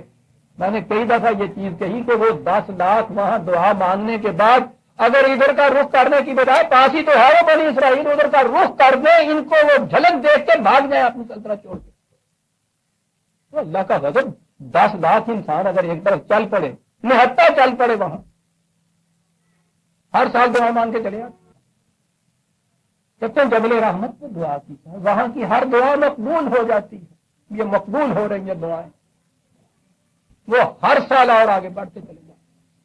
دوسری دعائیں آپ کے ہیں جہاں ہوتی ہیں، ہر جمعے کے خطبے میں، ہر عید کی نماز میں، اور اس کے بعد تو اب ہر نماز کے بعد بھی ایک دعا ہو جاتی ہے کہ یا اللہ جس نے تیرے دین کو تباہ خراب کیا، ذلیل کر دے، اس کو خراب کر دے، ان کو بمبدنا دیا رہوں وہ سمبدنا کملا ہوں، ان کے گاؤں تباہ ہو جائیں، ان کے گھر بار تباہ ہو جائیں. جا کے دیکھ کے آئیے شکر گڑھ کی تحصیل اور ضلع کو کس کے گھر تباہ ہوئے ہیں، کس کا گھر برباد ہوا ہے، اور یہ دعائیں مانگ رہے ہو. کہتے ہیں مغلوب علیہ وہ قوم ہے. میں پوچھتا ہوں کہ جس قوم کو خدا کا غضب ہو اس کے ہاتھوں سے جوتیاں کھانا، اس قوم کے لیے لفظ ہی کوئی نہیں بنا. غضب کا تو آخری لفظ تھا جو قرآن نے استعمال کر دیا، جسے تم نے کہہ دیا یہ ان کے متعلق ہے، ہندو کے ہاتھوں سے. اور یہاں تو عزیزان من قیامت یہ ہے کہ شکست بھی نہیں تم نے کھائی، وہاں تم نے تو اپنے آپ کو خود ان کے ہاتھوں میں دے دیا. اور جو کچھ وہ پھر کر رہے ہیں آپ کے 1,00,000 جوانوں کے اوپر، کسی سپاہی کے لیے میدان جنگ میں جان دے دینا کچھ مشکل نہیں ہوتا عزیزان من. کسی سپاہی کا دشمن کے ہاتھ میں قید ہو جانا جو ہے 1000 دفعہ جان دینے سے بدتر ہوتا ہے. اور پھر قید ہو جانا یہ بھی ہو سکتا ہے کہ اس طرح کوئی ایک فرد یا کچھ چند سپاہی معصور ہو جائیں کسی جگہ کے، کوئی اس کے لیے چارہ کار نہ رہے ان کے لیے. یہ نہیں ہے، حکم دے دیا جائے ان کو کہ تم نے چھوڑ دینے اپنی ہتھیار یا میرے اندر. آج ہی صبح ابھی جو میں پڑھ کے نکلا اس خبر کو کہ ان میں سے جو بہترین ان کے یہاں آفیسر ہے ان کو ایک خاص خفیہ کیمپ کے اندر لا کے رکھا گیا ہے. کہاں رکھا گیا ہے؟ اس لال قلعہ کے اندر رکھا گیا ہے جو 300 سال تک آپ کی سلطنت کا مرکز. وہاں اسی قوم کے جو مسئلے ہیں ان کو وہاں قید کی صورت میں رکھا ہے، اور کہا یہ گیا ہے کہ جو نئے آلات ہیں، نئے برین واشنگ کے، ان کا استعمال وہاں ہو رہا ہے، ان کو برین واشنگ کر کے تمہاری طرف واپس بھیجا جائے گا. تو غضب خدا کا قوم ہے. اور کبھی تو سوچو کہ ہم خدا کے عذاب میں ہیں، کبھی تو یہ کہو کہ اللہ کا غضب ہمارے اوپر نازل ہو رہا ہے. کب تک فریب میں رکھے جاؤ گے اپنے آپ؟ قرآن نے کہا تھا ثم یغلبون، یہ ہے خدا کا عذاب جو کسی قوم کے اوپر آیا کرتا ہے. والذین کفروا الی جہنم یحشرون، یہ جہنم ہے جس کے تم نے حشر بھی ادھر جہنم بھی ادھر. یہاں تمہارے لیے کوئی نہ تمہارے لیے جہنم ہے، یہاں نہ تمہارا یہاں حشر ہوتا ہے، نہ قیامت برپا ہے، نہ حساب کتاب ہے، کچھ نہیں. سخن سے نامہ ہے، نامہ و میزاں دراز تر وہی 1000 ہے نہ دینی قیامت موجود. تو وقت کے اندر وہاں کے حشر اور نشر اور میزان اور حساب کتاب کے لمبے لمبے ذکر کرتا ہے. جس قیامت کے اندر تو ماخوذ ہے تجھے نظر نہیں آتی کب وقت یہ کیا. دوسری چیز اس نے کہی ہے کہ اس قوم کا کیا حال، اس بات کو میں کہوں کیا کہوں، جہنم کا مقام ہے دیگروں کو، کہ جو جہنم کو دوسروں کا مقام بتا رہا ہے، اپنا مقام نہیں بتا رہا. یغلبون، ویزان من، یہ ہے عذاب کے ساتھ. کہا یہ کاہے کے لیے یہ ہوگا. ہمارا مقصد کہا یہ نہیں کہ ہم دوسروں کی زمینیں حاصل کریں، دوسروں کی مملکتیں چھینیں، دوسروں کی دولت کو غصب کریں، یہ تو ہمارا مقصود ہی نہیں. مقصود یہ ہے کہ انسانیت کو 2 حصوں میں تقسیم کرنا ہے ہم نے، اور وہ 2 حصے یہ ہیں کہ جس قدر بدکماش اور بدکمار اور بدماش اور جرائم پیشہ لوگ ہیں وہ الگ ہو جائیں، شریف امن پسند لوگ وہ الگ ہو جائیں. یہی تقسیم ہے. اسی کو 2 قومی نظریہ کہتے ہیں عزیزان من. یہی 2 قومیں ہیں قرآن کی روح سے. اس میں کسی فلسفیانہ گفتگو اور کسی سیاسی پیش و تاب کی ضرورت نہیں. آپ ہر سانس میں یہ کہتے ہیں دنیا کے اندر کہ یہ شریف ہے، یہ بدماش ہے. یہ 2 قومیں ہیں قرآن کہتے ہیں. قوم الظالمون اس نے کیوں کہا، قوم المجرمین کیوں کہا ہے؟ اس نے 2 ہی قومیں ہیں دنیا کے اندر، یا وہ شریف ہیں یا وہ بدماش ہیں. اب اس کے بعد تعریف اور معیار ہے شرافت کا. شرافت کا معیار یہ ہے کہ جو اقدار خداوندی کی پاسداری کرتی ہے قوم وہ شریف قوم ہے، جو اس کی خلاف ورزی کرتی ہے وہ مجرم قوم ہے. 2 ہی قومیں ہیں دنیا کے اندر. کہا یہ سارا کچھ ہم اس لیے کر رہے ہیں لیمیز اللہ الخبیث من الطیب، تاکہ خبیث اور طیب الگ الگ ہو. دیکھا 2 قومیں کیسے بن جاتی، یہ اس لیے ہو رہا. خبیث اور طیب الگ الگ ہو. خبیث کا ترجمہ ہم نے کر دیا پلیز ناپاک، طیب کا کر دیا پاک. اس کے بعد یہ کہہ دیا کہ صاحب اگر چونی جتنی علائش بھی کسی کے کپڑے کے اوپر لگی ہو تو وہ ناپاک ہو جاتا ہے، اور 3 دفعہ کلمہ پڑھ کے دھو لے تو پاک ہو جاتا ہے. ہم بن گئے طیب، یہ بن گیا خبیث. خبیث درخت وہ ہوتا ہے جس کو کوئی پھل نہ لگے، جس قوم کی صحیح عمل کوئی نتائج، خوشگوار نتائج متعین نہ کرے، وہ خبیث ہوتا ہے. فجر طیب وہ ہوتا ہے کہ جس کو نہایت خوشگوار پھل رکھیں، اور توتی اکلہا کل حین، اور وہی کہ ایک موسم میں پھل نہ دے، سال بھر پھل دیتا چلا جائے. یہ نغمہ فصل گل و لالا کا نہیں محتاج، بہار ہو کہ خزان لا الہ الا اللہ. کہا یہ ہم نے اس لیے کیا ہے کہ خبیث طیب سے الگ ہو جائے، 2 کاموں کا وجود آ جائے دنیا کے اندر. وَيَجْعَلَ الْخَبِيثَ بَعْضَهُمْ عَلَى بَعْضٍ فَيَرْكُمَهُ جَمِيعًا. اور پھر یہ جتنے بھی خبیث ہیں دنیا کے وہ سارے اکٹھے ہوتے چلے جائیں، کیونکہ انہوں نے تو طیب کی مخالفت کرنی ہے. سب معاہدے کر لیں آپس میں، سب ٹریٹیز آپس میں کر لیں. عجیب لفظ فَيَرْكُمَهُ، پاؤ بتاؤ اوپر نیچے چلے رکھتے چلے جانا، ایک چیز بڑی ہوتی چلی جائے وہ معاہدوں کی رجسٹریوں سے. یہ سب کچھ کہا سب کچھ کر لینے کے لیے کہا جتنا جی چاہے یہ جمعیت کا کر لیں. اگر طیب مقابلے میں ہے حدیث کچھ نہیں اس کا کر سکتا. وہ پشتوں کا ایک محاورہ بڑا عجیب، 100 پاپڑ پہ ایک ڈنڈا، بڑا عمدہ ہے محاورہ. وہ ٹھیک ہے، کہا اکٹھا کر لیں گے سب کچھ. پھر اس کے بعد ہوگا کیا؟ یہ جو سارے اکٹھے ہو جائیں گے، سنیے عزیزان من، قرآن کی اصطلاح ہے فَيَجْعَلُهُ فِي جَهَنَّمَ، یہ سب جہنم رسید یہاں ہو جائیں گے، یہاں جہنم رسید ہو جائیں گے. یہی جو شکستیں مل رہی تھی ان کو، اولئک هم الخاسرون، یہ لوگ ہیں جو تباہ ہو جائیں گے. وارننگ دی جا رہی ہے، قُل لِّلَّذِينَ كَفَرُوا إِن يَنتَهُوا يُغْفَرْ لَهُم مَّا قَدْ سَلَفَ. قرآن کے قانون کے نظام میں یہ بڑی عجیب چیز ہے کہ وہ جس دن قانون نافذ کرتا ہے اسے اس کا اطلاق بعد کے جرائم میں کرتا ہے. جو پہلے ہو چکا ہے اس کے اوپر ریٹراسپیکٹو ایفیکٹ نہیں دیتا اپنے قانون کو. اور یہ قانون کی بڑی بنیادی اصل ہے کہ جب کوئی قانون کہیں نافذ نہ ہو اس وقت اگر کوئی چیز اس کے خلاف ہو گئی ہے تو وہ جرم نہ قرار دی جائے. آج اگر آپ ایک قانون لاگو کرتے ہیں اور 3 سال پہلے اس کا اجرا کر دیتے ہیں آپ، تو اس وقت وہ قانون ہی نہیں تھا. قرآن نے یہ چیز آ کے کہی غلط. اس لیے اس سے پہلے جو کچھ ہو جاتا ہے جو کرلہم ما قد سلف، اس کے خلاف ان کو پروٹیکشن دے دے. دیکھا جی، یہی نہیں کہ کچھ مواخذہ خود نہ کر، پروٹیکشن ان کو دے اس کے خلاف. ٹھیک ہے، جس دن سے یہ قانون نافذ ہوا ہے اس کے بعد جو اس کی خلاف ورزی ہوگا اسے وہ جرم ہے. وَإِن يَعُودُوا فَقَدْ مَضَتْ سُنَّتُ الْأَوَّلِينَ، اور اگر پھر یہ وہی کچھ کرنے پہ آ جائیں، یعنی اس کے بعد اگر اس قانون فکنی یہ کرتے ہیں، اس کی خلاف ورزی کرتے ہیں. عجیب لفظ ہے. انہوں نے کہا تھا نا کہ اساطیر الاولین ہے، یہ گزری ہوئی قوموں کی کہانیاں ہیں جو بیان کی جاتی ہیں. تو کہا اس کے بعد ایک لفظ میں جواب دے جاتا قرآن. کہا کہ اگر یہ پھر وہی کچھ کرے اور جرائم کا ارتکاب کریں، قانون شکنی کریں، تو پھر ان سے کہو کہ جنہیں تم نے پہلی قوموں کی کہانیاں کہا ہے، جو کچھ ان قوموں کا انجام ہوگا وہی تمہارا انجام ہوگا. اس لیے وہ قوموں کی وہ کہانیاں سارے نہیں ہیں، تاریخ کے حقائق ہیں کہ جس قوم نے پہلے جو کچھ کیا اس کا انجام اس کے مطابق ہوا.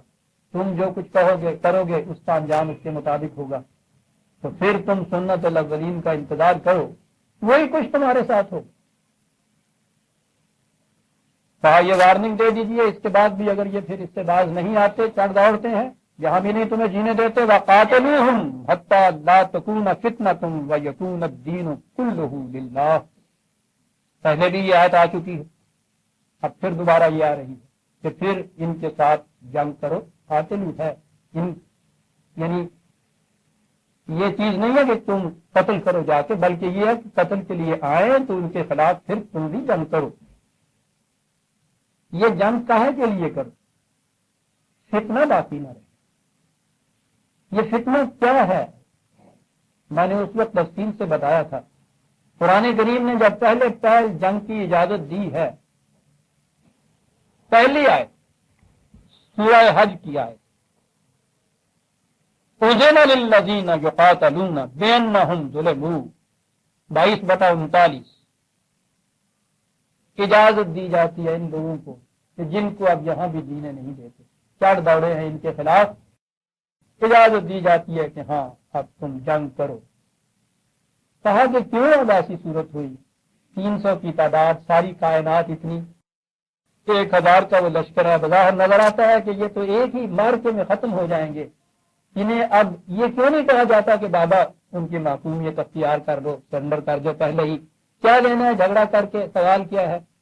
کہا بات یہ نہیں ہے، یہ ہے عزیزان من فتنہ جسے قرآن نے کہا اس لیے کہ وَلَوْلَا دَفْعُ اللَّهِ النَّاسَ بَعْضَهُم بِبَعْضٍ لَّهُدِّمَتْ صَوَامِعُ وَبِيَعٌ وَصَلَوَاتٌ وَمَسَاجِدُ يُذْكَرُ فِيهَا اسْمُ اللَّهِ كَثِيرًا، اس لیے کہ اگر خدا ایسا انتظام نہ کرتا رہے کہ ایک سرکش قوم کی مدافعت کسی دوسری جماعت کے ہاتھوں سے نہ ہو، تو تم دیکھو کہ دنیا میں مذہب کی آزادی ختم ہو جائے گی، زوردار اٹھے گا، یہودیوں کے قومیں، عیسائیوں کے گرجے، یہ اب میں کہوں گا مجوسیوں کے آتش کدے، ہندوؤں کے مندر، اور آخر میں کہا ہے مسلمانوں کی مسجدیں، یہ کوئی بھی باقی نہیں رہے گی۔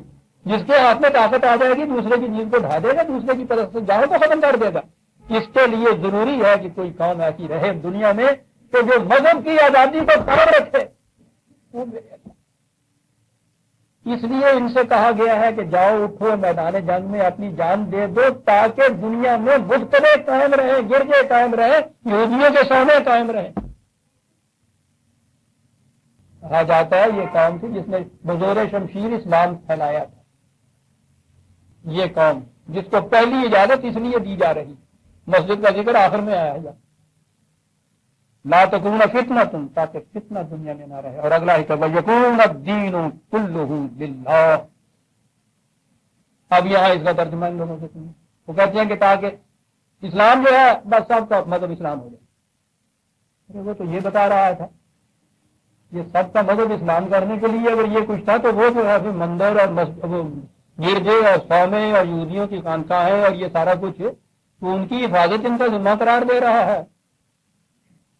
بات ہی اس نے کہا تاکہ دین کا معاملہ کسی شخص کے زور کے اوپر، کسی شخص کے زبر کے اوپر نہ رہے، یہ دین کا معاملہ اس پر اس کے خدا کا معاملہ ہو جائے، اللہ کے لیے جس کا جیتا ہے جو دین اختیار کر لے۔ یہ ہے فتنے کا مٹنا۔ دین زبردستی منوایا نہیں جا سکتا۔ اسلامی مملکت کے اندر غیر مسلم رہیں گے، ان کو ان کے ہاں کی شخصی آزادی مذہب کی ملے گی۔ کسی شخص پہ دین کے مذہب کے معاملے میں کسی قسم کا کوئی زبردستی اکراہ نہیں کیا جا سکتا۔ یہ تو دل اور دماغ کی کامل اطمینان اور رضامندی سے ایک صداقت کو ماننے کا نام ہے، زبردستی ہو ہی نہیں سکتی۔ دین تو بڑی چیز عزیزان من، قانون کا احترام اگر دلوں سے اٹھ جائے، زبردستی قانون منوا کے دیکھیے کسی، دیکھ رہے ہیں قوم میں آج کل ہو کیا رہا، ایک ایک شخص کے سر پہ ایک ایک سپاہی تو آپ کھڑا کرنے کی، اور پھر سپاہی کے سر کے اوپر کیسے کھڑا کریں گے؟ یہ تو اس کا احترام دل کی گہرائیوں سے ابھرتا ہے، اور اس کا نتیجہ یہ ہوتا ہے کہ تنہا ایک کمرے میں بیٹھا ہوا انسان، سخت گرمی پڑ رہی ہے، صبح سے پیاسا ہے، پیاس کی شدت ہے، ٹھنڈے پانی کی سراہی سامنے رکھی ہوئی ہے، کوئی دیکھنے والا نہیں ہے، اور وہ روزہ دار پانی کا گھونٹ نہیں پیتا۔ اسے کہتے ہیں قانون کا احترام۔ فرق صرف یہ ہے کہ وہ روزے میں پانی کا گھونٹ تو نہیں پیتا، وہاں اسی کمرے میں بیٹھا ہوا جو دہی کھاتا لے کے نکلا ہوا ہے، اس کے اندر سارا مال حرام جمع کرتا چلا جا رہا ہے۔ آپ نے وہ پوچھتا جی نا مردے نو کہنے لگا مرچاں دے وچ اٹا پیسی ہیں ملاتی ہیں، کہنے لگا جی ملاتی ہیں، کہنے لگا ہلدی وچ رنگ تے آتا رنگتا رہتا، وہ بھی ہوتا ہے، یہ بھی میں کر دیتا ہے، تنیا پیسے آئے ہوئے تو چاہے گھوڑے جلد ملاتی ہے، ملا دیتی ہے، یہ کر دیا، کہنے لگا چل پھر اصل کی نماز پڑھ یا کام کا وقت ہوتا جاتا، باقی پھر آگے کر لوں گے، اصل کی نماز کا وقت نہ تنگ ہو جائے، باقی پھر آگے کر لیں گے، یہاں کہ کر دیتا ہے نا فرضاں جی والے کر دیتا ہے نا، نفلہ والی گل مگروں آگے کر لوں گے۔ میں کہہ یہ رہا تھا عزیزان من قانون کا احترام دل کی گہرائیوں سے نکلتا. ابھی وہ ہے نا ذہن کے اندر چیز, وہاں پانی کا گھونٹ نہیں پیتا. قانون اگر یہ سمجھ میں آ جائے کہ جس طرح سے یہ فریضہ ہے کہ میں نے روزے میں پانی کا گھونٹ نہیں پینا, اسی طرح سے مال حرام کا ایک قطرہ میرے اندر نہیں جائے گا, یہ بھی قانون ہے. اور یہ احترام سے آتا ہے, زبردستی نہیں آتا. اسے آپ دین کہتے ہیں عزیزان ایمان, اس قسم کی اطاعت کو. اطاعت کا تو لفظ ہی ایسا ہے, عجیب لفظ ہے. میں نے کہا یہ عربی درخت پہ سے ایک پھل تو آپ کچا جب تک ہوتا ہے اس پھل کو تو آپ جھانکل مار کے توڑتے ہیں نا. یہ جو طریقہ ہوتا ہے اس کو جرم کہتے ہیں. اور ایک طریقہ جب پھل پک جاتا ہے تو وہ خود بخود نیچے گر جاتا ہے. جب پکا ہوا پھل خود نیچے گرتا ہے اسے وہ اطاعت کہتے ہیں. یہ تو زبان عجیب ہے, وہ کسی کے جھنجھوڑنے سے نہیں گرتا. اس کی اندری کیفیت یہ ہو جاتی ہے کہ پھر اس کے بعد ہدایت سکھاتا ہے قرآن کریم. اس لیے وَيَكُونَ الدِّينُ كُلُّهُ لِلَّهِ, تاکہ دین کا معاملہ صرف خدا کے لیے رہ جائے, کسی کا جور اور استبداد اور دخل اندازی اس میں نہ ہو. فَإِنِ انْتَهَوْا فَإِنَّ اللَّهَ بِمَا يَعْمَلُونَ بَصِيرٌ, اگر یہ رک جائیں اس چیز سے تو ٹھیک ہے, پھر خدا دیکھے گا کہ ان کے دلوں کے اندر کیا بات ہے, اس کے مطابق آگے بات ہے. وَإِن تَوَلَّوْا فَاعْلَمُوا أَنَّ اللَّهَ مَوْلَاكُمْ نِعْمَ الْمَوْلَىٰ وَنِعْمَ النَّصِيرُ, اور اگر یہ روگردانی اس چیز سے کرو تو ڈرو نہیں ان سے, کوئی بات نہیں, تم خدا کے قوانین کو لے کے نکلے ہو, خدا کے قوانین کی نصرت تمہارے لیے کافی ہے. وہ تمہارا کارساز ہے, وہ تمہارا آقا ہے, وہ تمہارا مولا ہے, اور وہ بہت بہترین مدد کرنے والا مولا ہے. جنگ کے متعلق اربوں کا ملک ایسا تھا جس کے اندر کوئی اپنی پیداوار ہی نہیں ہوتی. وہ چند نخلستانوں کے علاوہ سارا ملک ریگستان تھا.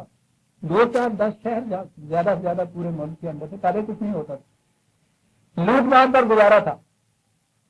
یہ ہمارے یہاں آزاد قبائل کے اندر بھی جو شخصیت ہے نا, وہ بھی آپ دیکھتے ہیں لوٹ مار پہ گزارا. اس کی وجہ یہ ہوتی میدانوں کے اندر جو لوگ بستے ہیں اور جہاں یہ ذرائع ہوتی ہے ان کو نہیں ضرورت اس کی ہوتی, ان کے یہاں ہوتا کچھ نہیں تھا. اربوں کے یہاں لوٹ مار پہ گزارا تھا.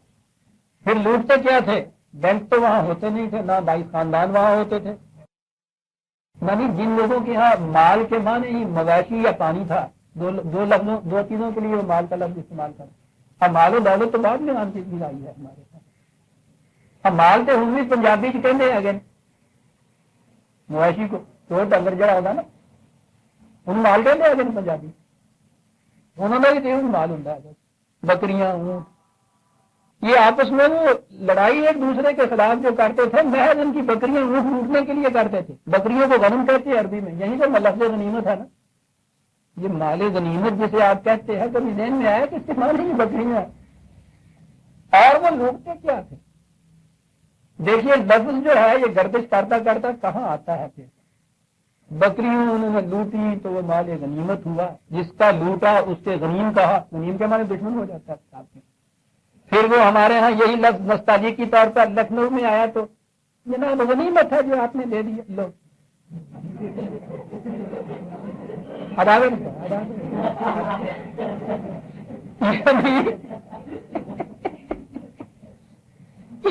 کہاں سے بات چلی ہے, اور وہ اس کے بعد وہی لفظ ہے, اس کے بعد کہاں آگے صاف بتا رہا ہے کہ کون سی تہذیب ہے جہاں یہ ہو رہا ہے کہ چلیے. اور پھر ان کا وجود مغتنمات میں جل گئی, چلا ہوا ہے. پھر ساتھ ان کا جذبہ محرکہ جنگ کا مال غنیمت, اسی پہ ان کا دار و مدار تھا. اور ان کے ہاں اصول جنگ یہ تھا کہ میدان جنگ میں جس سپاہی کے ہاتھ جو کچھ آ جائے وہ اس کا. تو اب یہ سوچئے نا, یہ جذبہ محرکہ ہو تو پھر تو وہ جان دے دیں گے, جو ہاتھ میں آ جائے وہ کتنے زوروں سے لڑیں گے. ایک ہی جذبہ محرکہ تھا جنگ. حتیٰ کہ فریق مخالف یا دشمن کی عورتیں بھی جو ہاتھ میں آ جاتی تھی, یہ اس زمانے کی بات ہے دور جاہلیت کی, کہ وہ بھی سپاہیوں کی ملکیت ہو جاتی تھی, وہ بھی مال غنیمت گنا جاتا تھا. جسے آج آپ کے ہاں کے عظیم ترین اس دور کے مفسر یہ لکھتے ہیں اپنی تفسیر تفہیم القرآن کے اندر کہ اسلام کا اصول یہ ہے کہ میدان جنگ میں سے جو عورتیں قیدیوں کی حیثیت سے پکڑی جائیں وہ سپاہیوں میں تقسیم کر دی جاتی ہیں, وہ ان کی ملکیت قرار پاتی ہیں. ان کے ساتھ بغیر نکاح اور تعداد کے تمتع ان کو جائز ہوتا ہے، اور پھر وہ اپنی اس ملکیت کو دوسروں کی طرف منتقل کر سکتے ہیں، فروخت کر سکتے ہیں۔ آج یہ کہا جا رہا ہے اور اس تفسیر کی تکمیل کے اوپر جشن منائے جاتے ہیں۔ انڈیا والے بھی تو سن رہے ہوں گے اس تفسیر کو بھی اور اس جشن کو بھی۔ توبہ توبہ، خدا کرے کہ وہ نہ سنیں۔ ہزاروں کی تعداد میں ہماری بیٹیاں اور بہنیں ان سے کہا جا رہا ہے جنیوا کنونشن کے مطابق کمپلیٹ کرو۔ کل ہی وہ ریزولوشن انہوں نے پاس کیا ہے انہیں مفترین نے، انہیں کہا جا رہا ہے جنیوا کنونشن کے مطابق، کیوں نہیں کہتے اسلام کے قانون کے مطابق کرو؟ جی خدا نہ کرے کہ ان کے کہیں کان میں یہ بات پڑ جائے تو آپ ان سے کچھ کہہ نہیں سکتے، وہ کہیں گے ہم تو اسلام کے قانون کے مطابق کچھ کر رہے ہیں، تو بس تو اس پہ بھی ہونا نہیں ہے۔ ان سے کہتے ہیں جنیوا کنونشن، کیوں کہ ہمارے ہاتھ میں جو آئیں گی ہم اسلامی شریعت کے مطابق عمل کریں گے، ان سے جنیوا کنونشن بنائی جا رہی ہے۔ کہاں سے بات کہاں نکل جاتی ہے، ہم وقتوں نے اسلام کو پتہ نہیں کہاں کیا نات کر دیا، منہ دکھانے کے قابل ان کا اسلام نہیں دنیا کے اندر رہا ہوا۔ عزیزان مان کہنا یہ رہا تھا کہ وہاں غنیمت، مال غنیمت ہی ایک جذبہ محرکہ تھا، ان لوگوں کے یہاں جنگ تھا۔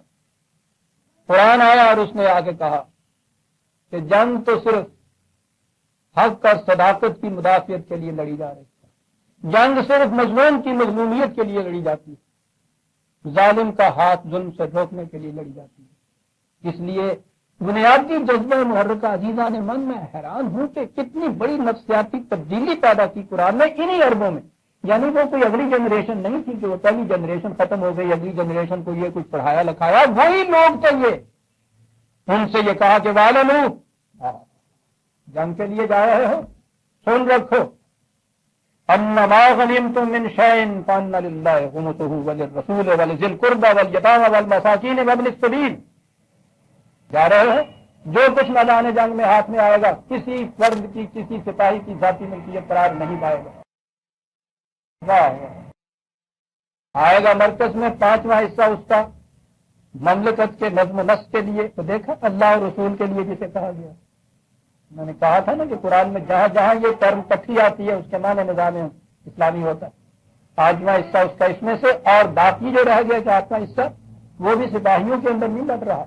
وہ کہا ہے ان میں سے انہی سپاہیوں کے رشتہ دار، شہید ہو جانے والوں کے پسماندہ، یہی قریب رہنے والے، وہ جو پھر اس سے آگے بڑھے، سپاہیوں تک ہی نہیں، معاشرے میں تنہا رہ جانے والے، وہ جن کے کاروبار رک چکے ہوئے ہوں، وہ جن کی ضروریات زندگی پوری نہ ہوتی ہوں، اپنے ہی نہیں، کیا بات ہے، باہر کے اجنبی اسٹرینجر جو جہاں تمہارے ملک کے اندر آ جائیں اور وہ یہاں آ کے اسٹینڈ ہو جائیں، ان کے پاس کچھ نہ رہے، ان کے لیے تمہارا لوٹا ہوا مال ان کے لیے۔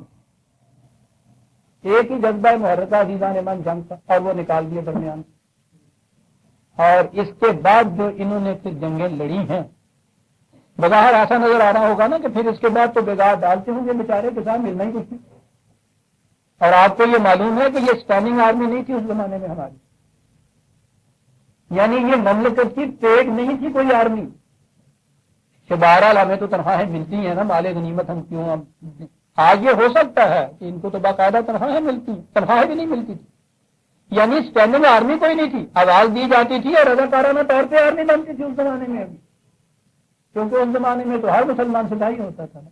خیر، یہ جذبہ محرکہ نکال دیا اور اس کے بعد یہ جس جاں فروشی سے لڑے ہیں یہ لوگ، پھر مال غنیمت کے لالچ سے اس طرح سے نہیں لڑا کرتے۔ سوال یہ پیدا ہوا کہ یہ بات کیسے پیدا ہو جائے گی کہ دوسروں کے پرستش گاہوں کی حفاظت کے لیے جانے دے، جو زندہ بچے مال جو ہاتھ اس میں سے آئے اس میں سے ایک پائی بھی اپنے لیے نہ رکھے اور وہ آن کے ان کے حوالے کر دیں۔ دنیا حیران ہے کہ یہ چیز پیدا کیسے ہوگی۔ تو کہا جاتا ہے نا کہ صاحب انسان کے اندر تو سیلفشنس ایک چیز ہے، خود غرضی ایک چیز ہے جس کے لیے انسان یہ کچھ کرتا ہے۔ سوال یہ پیدا ہوا کہ یہ کیسا ہوئے گا؟ کہا ان کنتم آمنتم باللہ وما نزلنا علی عبدنا، اگر تم واقعی خدا پہ اور اس قرآن پہ ایمان رکھتے ہو تو پھر یہ چیز تم سے ہو جائے گی۔ اسے کہتے ہیں ایمان عزیزان ایمان، کچھ مشکل نہیں ہوگا۔ ایمان سے انسان کے اندر ایک نفسیاتی تبدیلی واقع ہوتی ہے۔ یہ چیزیں پھر اس کے لیے جذبات محرکہ نہیں رہتی، جاذب نہیں رہتی، بلند اقدار جاذب ہو جاتی ہیں۔ دیکھا یہ ایک ہی چیز ہے کہ یہ کیسے ممکن ہوگا، وہ کہا اس طرح سے، یہی تو معیار ہوگا پرکھنے کا، تم خدا پہ اور اس پہ ایمان رکھتے ہو نا۔ وما انزلنا علی عبدنا یوم الفرقان یوم التقى الجمعان، اور عین بدر کے میدان میں یہ چیز جو تم سے کہی گئی تھی کہ تمہیں اجازت دی جاتی ہے جنگ کرنے کی تاکہ تم دنیا سے ظلم اور جرم کو مٹا سکو، یہ مقصد تھا جنگ کا۔ اگر تم اس پہ ایمان رکھتے ہو تو مقصد پھر یہ رہے گا، مال غنیمت مقصد نہیں رہے گا۔ میں پھر یہ عرض کر دوں کہ یہ جہاد یا قتال یا جنگ جسے کہتے ہیں، یہ نہیں ہے کہ صاحب یہ تھا ہی نہیں اس کے لیے، جسے کہتے ہیں کہ وہ دین کے لیے اب نکال دو دل سے جہاد کا خیال، جی اب کیا ہے، دین کے لیے حرام ہے اب جنگ اور قتال، دین کے لیے تو کبھی بھی یہ جائز نہیں تھا۔ اس میں اب کے معنی یہ ہیں کہ پہلے تو تھا یہ، اب جائز نہیں رہا، بڑی غلط بات ہے یہ۔ جسے دین کہا جاتا ہے، مذہب جسے کہا جاتا ہے، اس کے لیے جنگ اور قتال کبھی بھی جائز نہیں تھا۔ یہ تو حق کی مدافعت کے لیے جب دوسرے آ کے وہ فتنہ برپا کریں کہ دین اللہ کے لیے نہ رہنے دیں، اس قوت کی مدافعت کے لیے جنگ کی، اور یہ دین کے لیے کس معنی میں؟ دوسرے کو زبردستی مسلمان بنانے کے لیے تو کبھی بھی جنگ کی اجازت نہیں۔ کہا یہ ہے جذبہ محرکہ، لہذا نہ تو زبردستی کہیں اسلام پھیلانے کے لیے، نہ دوسروں کی زمینیں لینے کے لیے، یا نہ مملکتیں کام کرنے کے لیے، حتیٰ کہ مال غنیمت بھی تم انفرادی طور پہ نہیں لے سکتے۔ اور اس کے لیے ایک بڑی چیز میرے سامنے آتی ہے، فارس فتح کرنے کے بعد مدائن کا فتح کیا ہے، دارالسلطنت جو ایرانیوں کا تھا، عزیز رحمان، ہزار سال کی تہذیب کا وہ مرکز تھا، اور جو تفصیل دی ہے حضرت عمر رضی اللہ تعالیٰ عنہ کے زمانے میں یہ فتح ہوا، 7 بن وقاص نے فتح کیا، وہاں سے جو کچھ ملا ہے، یہ عرب بیچارے بے شیر شتر خوردن سوس مار فردوسی ان کے متعلق لکھتا ہے، کتنی طنز میں لکھتا ہے کہ صاحب یہ اونٹ کا دودھ پینے والے، اور یہ گو ہوتی ہے نا، یہ وہ کانٹے کانٹے جس کے اوپر ہوتے ہیں، بڑی سی نفرت انگیز کی وہ جنگلی چوہا سمجھ لیجیے، وہ گو ہوتی ہے۔ کہتا ہے یہ گو کا گوشت کھانے والے، اونٹ کا دودھ پینے والے یہ عرب ہمارے سامنے آنے کی ضرورت کر رہے ہیں۔ یعنی یہ قوم تھی، یہ گئی ایران فتح کر، ایران جن کا ان کے متعلق تصور یہ تھا، ایرانی ان کے مقابلے میں سنا تو ایک طرف عزیزان ایمان جنگ کرنے کو نہیں آتے تھے، کہتے تھے ہمارے لیے باعث ذلت ہے اس قوم کے ساتھ جنگ کرنا۔ یہ قوم ایران کو فتح کر رہی ہے، مدائن میں داخل ہو رہی ہے، بادشاہ شہنشاہ ان کے ہاں کا ذل اللہ جو تھا بھاگا بھاگا پھر رہا ہے، اور پتہ ہے ایک تن چکی میں جا کے مرا تھا وہ کسرا، کیا خسرو ایران کا، مدائن انہوں نے جا کے پھر، یعنی اس کی جو تفصیل لکھی ہے وہاں کے ساتھ میں، تو عرب باور نہیں کرتے تھے کہ دنیا میں یہ چیزیں بھی ہوتی ہیں۔ بہرحال وہ سارا مال غنیمت تھا، مال غنیمت آیا، حضرت صاحب نے اس کو مرکز میں بھیجا پورے کے پورے، ایک چٹھی ساتھ لکھی کہ آپ یہ سن کے خوش ہوں گے کہ یہ سارا مال غنیمت جو تھا ان سپاہیوں کے ہاتھوں میں آیا تھا، کوئی دیکھنے والا نہیں تھا، اور آپ کے ان سپاہیوں میں سے کسی نے ایک سوئی بھی اس میں سے اپنے لیے نہیں رکھی، ساری کی ساری مرکز میں جمع کر دی۔ جب یہ چٹھی آ کے پڑھی گئی حضرت عمر کے سامنے تو ان کی آنکھوں سے آنسو ٹپک اٹھے۔ اس نے کہا الحمدللہ مجھے ایران کے فتح کرنے سے اتنی خوشی نہیں ہوئی جتنی یہ سن کے خوشی ہوئی ہے کہ ایران کے فتح کرنے والے مسلمانوں کو یہ ایمان نصیب ہو گیا ہے۔ اور حضرت علی رضی اللہ تعالیٰ عنہ نے ان سے کہا کہ عمر تمہیں پتا ہے کہ یہ ان کے ایمان کیسے نصیب ہو گیا، وہ ایسے ایماندار کیوں ہو گئے ہیں، کیا فرمانا چاہتے ہیں؟ کہنے لگے کہ ان کا سربراہ عمر جیسا ایمان والا ہے، اس لیے اس کے خدا سارے امین ہو گئے۔ راز کی بات ہے یہ عزیز احمد، سربراہ کے کریکٹر کا ساری قوم کے اوپر اثر پڑتا ہے۔ ہاں کہا کہ یہ اس لیے ہے کہ تم اب پہلے سے زیادہ سرفروشی اور جانبازی سے لڑو گے، اس لیے کہ اب تم خدا پر ایمان لائے۔ اور وہ جو ہم نے بدر کے میدان میں تم سے کہا تھا کہ یہ جنگ اس لیے ہے کہ خدا کا نام اونچا ہو دنیا میں، تم اس لیے جنگ کر رہے اس لیے یہ مال غنیمت وغیرہ کوئی شے تمہاری نگاہوں کے اندر نہیں رہا. واللہ علی کل شیء قدیر. اللہ کے پیمانے ان پیمانوں سے بالکل مختلف ہوا کرتے ہیں. تم خدا کے پیمانے کے مطابق حاصل کر رہے ہو اور یہ پیمانے شے کے ہیں اس کے مقابل میں. عزیزان من سورہ الانفال کی آیت 41 تک ہم آ گئے. 42ویں آیت سے ہم آئندہ لیں گے. ربنا تقبل منا انک انت السمیع العلیم.